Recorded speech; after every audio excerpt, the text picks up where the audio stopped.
So good morning, good afternoon, good evening to everybody, and welcome to this webinar. And the title of the webinar is ERI and COP26. And just to go back a little bit on the history of the COP, the first COP took place in 1995. COP1 in 1995 was held in Berlin. And we're starting next week, COP26 in Glasgow. And the full title of this meeting, of this COP, really is the United Nations Climate Change Conference of Parties.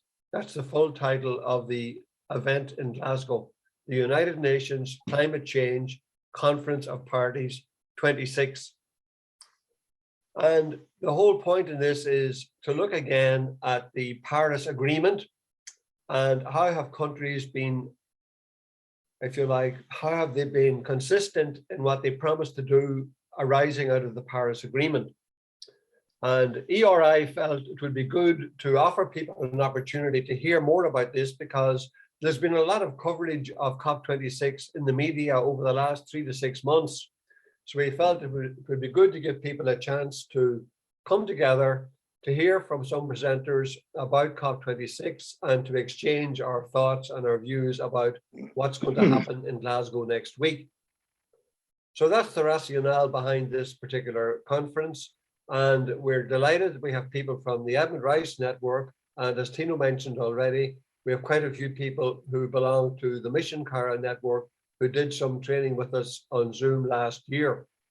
So it's good to have you all with us. And I now want to kind of just mention the format. There are going to be 3 presentations today from the panelists, and they will explain what their role is going to be vis-a-vis COP26. You'll have a chance to, in the chat box, to put in your questions and comments. And as Tino said, there'll be an interaction at the end with the panelists. So looking back then, or looking ahead now, our first panelist is Budi from Franciscans International, a colleague of ours in the office in Geneva. And Budi has a very strong track record on climate change. He began working on climate change in 2009. And just to let you know, he's a record holder, I think, in terms of attendance at COPs. He's been at 6 COPs. So he was at a COP in, there was a COP in Poland, there was a COP in Madrid, there was a COP in Paris in 2015, of course, which he was at. And he will be going to Glasgow tomorrow. He'll be traveling to Glasgow tomorrow. Now, Budi works for FI, and he's responsible for human rights and advocacy in the Asia Pacific region. That's his particular area of focus for FI.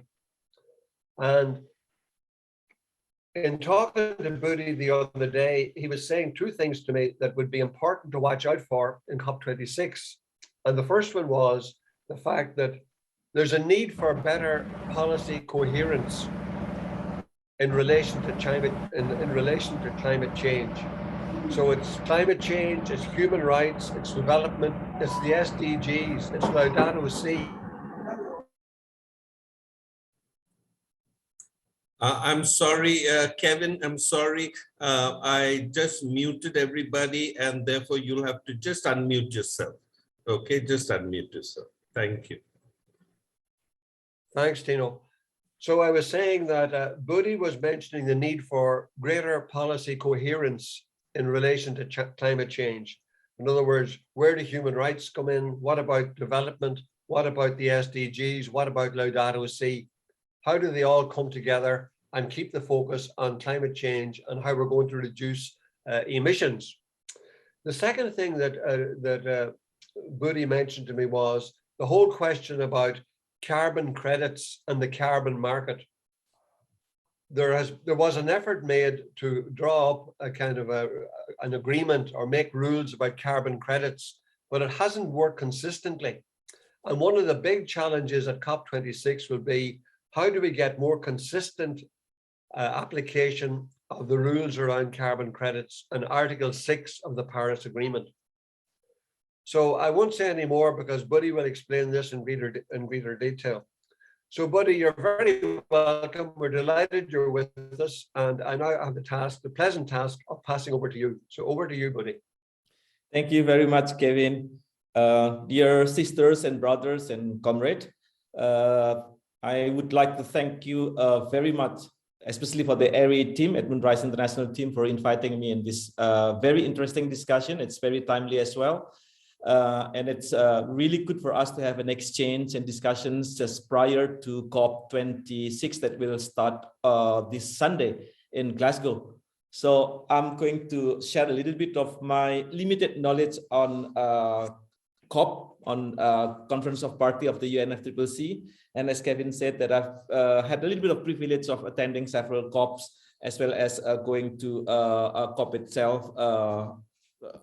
That is going to be on Sunday. And I have also a little bit of privilege to have the opportunity just after this meeting to talk to the First Minister of Scotland and expressing our concerns to the First Minister of Scotland on what do we expect from this COP26, so that the COP26 will be useful for everyone, for all of us. So my presentation will be regarding the human rights perspective. And as Kevin has mentioned, with the fact that we need to underline these two key messages of coherence, and also on the issue of being more serious with the carbon market mechanism. So first, I would like to invite you to understand what are the main objective of this Paris Agreement. Because, of course, in 2015, it was very historical for us to have this agreement. There are three things that I would like to underline on the Paris Agreement. What do we expect for the implementation of Paris Agreement? The first is to undertake rapid reductions in their emissions and the emissions of the states, and to achieve greenhouse gas neutrality by second half of the century at the latest. So it means that we are expected to reduce the greenhouse gas emission, and if possible, to reduce it as soon as possible, not only by the end of the century. And then the second expectation from the state is that the states should be able to adapt to the adverse impact of the climate change, so that they are prepared, that people are prepared. And then the third expectation in the Paris Agreement is that there should be clear financial flows or help, so that states that are in need, they can prepare themselves for the adaptation and mitigation. So that's the key obligations of states, or the key issues in the Paris Agreement on climate change. Now I would like to, because I think you've heard a lot regarding the fact that the Paris Agreement is targeting to have the maximum of temperature increase 1.5 or 2 degrees by the end of the century. But in fact, it is much more than that. I will try to see, to present it to you, what is the meaning of 1.5 degrees or 2 degrees increase vis-a-vis the reality. According to IPCC, the latest report of IPCC, it mentioned that if it is 1.5 increase, there will be extreme hot days in the mid-latitude. And then if it is 2 degree increase, and then the hot weathers will be much more. So the extreme heat that we have experienced in many parts of the world, if it is 2 degrees Celsius, it's going to be much more. And then in certain mid-latitude, the 2 degree increase will mean that they will feel it around 4 degrees more. So this is to say that even if it is only 2 degrees in general, but in some places it's going to be 4 degrees on how they feel it. And then if it is 1.5 degree increase, the sea level rise will be projected between 0.26 to 0.77 meters relative to the level in 2005. While if it is 2 degrees, that will be 0.26 to 0.87 meters. So although it seems quite small, less than 1 meter, but the impact will be felt very badly by the lowland island states. So if it is 1.5, and then at least the sea level, the general sea level increase will be 0.77, and if it is 2 degrees, it will be 0.87 by the end of this century. And then in terms of biodiversity as well, if it is 1.5 degree increase, there will be 6% of insects, 8% of plants, and 4% of vertebrates to lose to decrease more than half. While if it is 2 degrees, there will be 80% of insects, 60% of plants, and 8% of vertebrates to lose more than half. So in terms of biodiversity, the difference between the increase of 1.5 and 2 degrees will be very severe.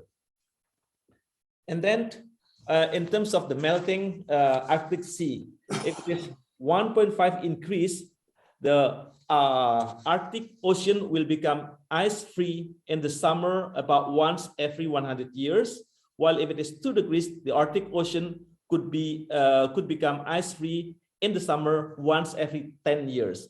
So you can imagine that the difference between 1.5 and 2 degrees is very high, it's very big for those who live in the Arctic area. Similarly, for the coral reefs, if it increases 1.5 degrees, the coral reef around the world are projected to decline further by 70 to 90%, while if it is 2 degrees, the coral reefs are projected to decline more than 99%. And then what does it mean for human rights? Because many of us are working with the people, so the projection on human rights is that if the 1.5 or 2 degrees, we will have the rise of poverty, the rise of, not the rise, but the direct impact on the health. That will have. Budi, can I just stop you for a moment? Would you like me to show your PowerPoint presentation? I may be, yeah. Yes, please. Did you want me to show it, or are you wanting to do it yourself? Okay, I will try with my PowerPoint. Yeah, because it might, both voice and eyesight coordination might help. Can you do it for me, Tino? Because I can't Sure. do my PowerPoint presentation. Please do it. Okay, let me do that then. Okay, 1 minute. I'll just share your screen. Okay. Thank you. Now you can go to. You can see that? Yes. Okay, let me just. Okay. You can go to page 5. Page 5. This one. Human rights in the Paris Agreement. Okay. Yeah. Is that fine? Okay. Yes. Back to you, Budi. Back to you. And you can just tell me when to move the slide. So yes, thank you very much. So as I said, the impact of human rights will be quite high and be felt directly by the community. Now let's go back again to see what is the provision of Paris Agreement in terms of human rights. In the Paris Agreement, that is clear that in the preamble paragraph, the state in the preamble paragraph of the Paris Agreement, it is stated clearly that there should be an acknowledgement that climate change is a common concern of humankind. Therefore, parties mean states, when taking action to address climate change, should respect, promote, and consider respective obligations on human rights, which include right to health, right of indigenous people, local communities, and so on and so forth. So this is very important for us because the state parties to Paris Agreement are obliged to respect, to promote, and also to include their human rights obligations in the climate action. So that is very important for us to see that obligation. The second thing is that the Paris Agreement also acknowledges the notion of climate justice.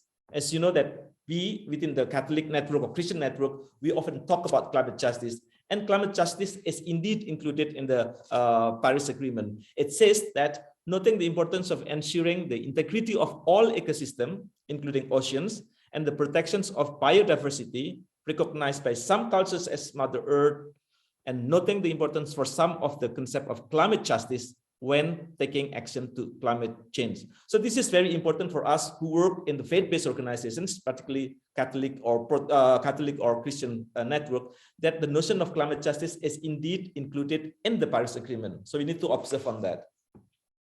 So that is the overall understanding. Now, within the next COP26, one of the key issues is that how to achieve how to increase the ambition of all states so that the increase of the temperature will be not more than 1.5 or maximum 2 degrees.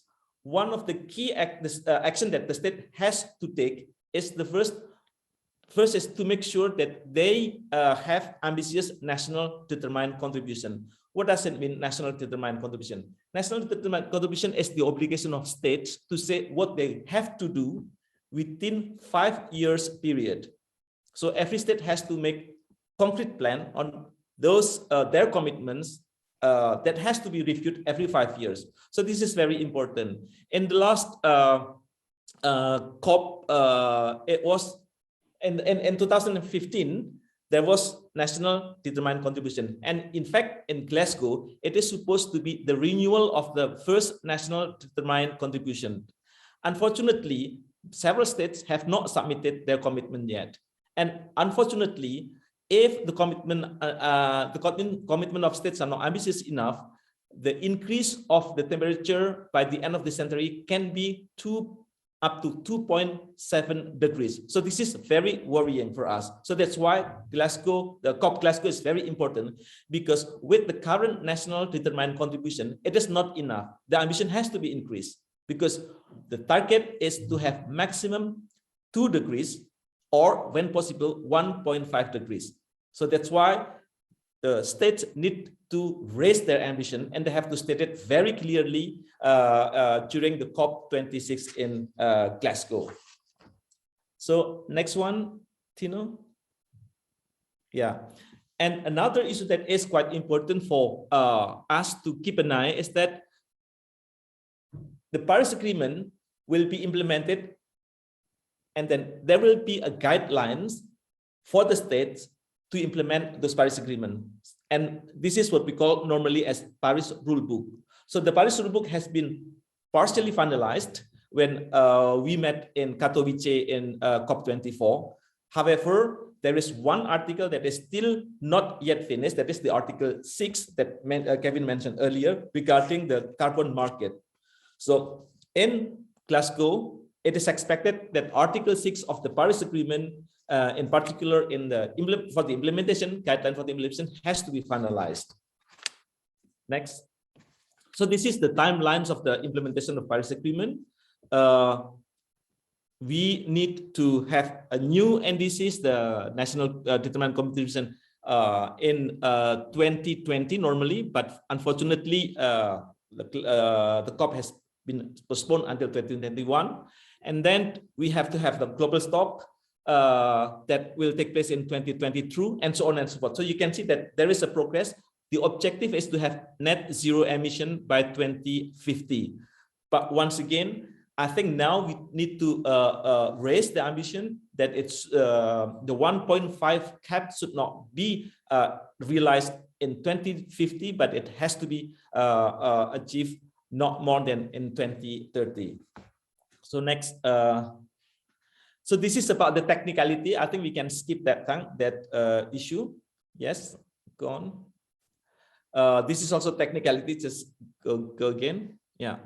So why Article 6 is quite important? Because Article 6 will discuss about how the mechanism should take, how the international community should adopt a certain mechanism so that the CO2 will not increase. So this mechanism is going to be described in the articles, in the implementation of Article 6.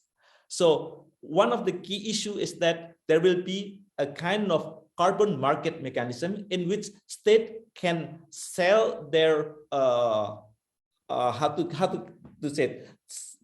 There will be agreement among states so that certain states should stay as they are, while other states can continue to increase their carbon market, but that state will buy the carbon from the other state. So there's a kind of market mechanisms. This can be considered quite critical, because this will allow some states to continue to increase their carbon emission, while other states will be expected not to increase, and then they will receive incentive coming from other states. I'll give you a concrete example. I am from Indonesia, and I'm Indonesian. We have a carbon market mechanism with Norway. So the Norwegian government pays the Indonesian government to keep the forest, not to be exploited, so that Norway can continue to business as usual, to do business as usual. So Indonesia will keep the forest, so that the forest will not increase, will not be destroyed, and will not increase the CO2 emission, while Norway, they can continue exploiting their oil resources, etc., but they have to compensate the money to Indonesia. So there is, for me, it's quite, how to say it, a mechanism that is not really addressing the root causes in which everyone has to reduce, but there is a kind of market mechanism, a liberal mechanism in which people can buy the carbon credit, etc. And unfortunately as well, that in Article 6, there is no clear human rights safeguard, because any actions, any implementations of Paris Agreement, the issue of human rights has to be at the center of the discussion. So there should be human rights safeguards. What does it mean? It means all the climate actions that will be implemented or that are implemented should respect the right of the local communities, the right of indigenous people, the right of access to water, the right of access to resources, etc. This is not yet well done, and we are very critical on seeing how the state should really include the human rights safeguard as part of the implementation of Paris Agreement. So next one. So this is regarding about the carbon market, in which it's very worrying. However, this will be one of the key issues to be implemented or to be agreed in Glasgow. Next one. Yeah. In fact, this is not the last. This is not the right presentation. You know, there is another one that I sent you later. But in any case, what are the key messages for us? There are some key messages that we need to be very clear. First is that we need to keep the ambition 1.5 increase by 2030. This is very important, because if the increase is more than 1.5 or around 2 degrees, it is irreversible. So it means that we cannot, we cannot go backward again. If the 2 degrees is reached, and then we will have what we call as a disaster for the biodiversity, for the people who live in the climate vulnerable places, etc. The second key message that's very, very important for us is that we need to hold the human rights safeguard, to uphold human rights safeguards in the discussions of carbon market. The third message is that it's very important for the meeting in Glasgow to ensure that developing states, poor states, they will have the access to climate green fund or climate finance, so that they can adapt themselves. They can use the money for the adaptation, either in terms of technology or in terms of preparation, so that they are more ready in facing the climate crisis. The fourth message that we need to pass as well is that we have to end the use of fossil fuels. It's very important for us that all states, all state parties to Paris Agreement should start immediately, without any delay, to sustainable energy. Because if we don't do the transition now, and then once again, the increase of the temperature will be more than 1.5 degree by 2030. So these four messages are the key messages from us, from the civil society, in which we need to really push it, to press it, so that COP26 in Glasgow will be meaningful. if there is any failure of agreeing on these key messages, we are afraid that the worst can happen. That the temperature will increase more than 1.5 degree by 2050. So those are the messages that, in a nutshell, that I can share with you, and I will be very happy if there is any question. Thank you. Thank you very much, Tino, and it has been really inspiring. Some of the key messages which I would like to pass is that there is a need of mobilization. Pressure is very much needed, really. So what you've shared together here, it's very important to mobilize people, that we put pressure to ourselves. It means that we have to have life change to be more sustainable. We have to put pressure to our community to change our lifestyle, but also we have to put pressure to the decision makers. It's very important to act individually and collectively. And I think the Laudato Si has been very inspiring, not only for us individually, but as also a tool for us to put pressure to our community and also to the decision makers.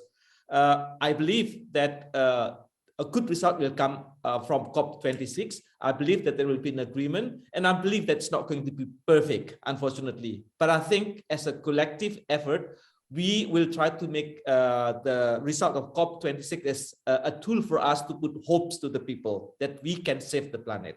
So that's my last comment. Thank you.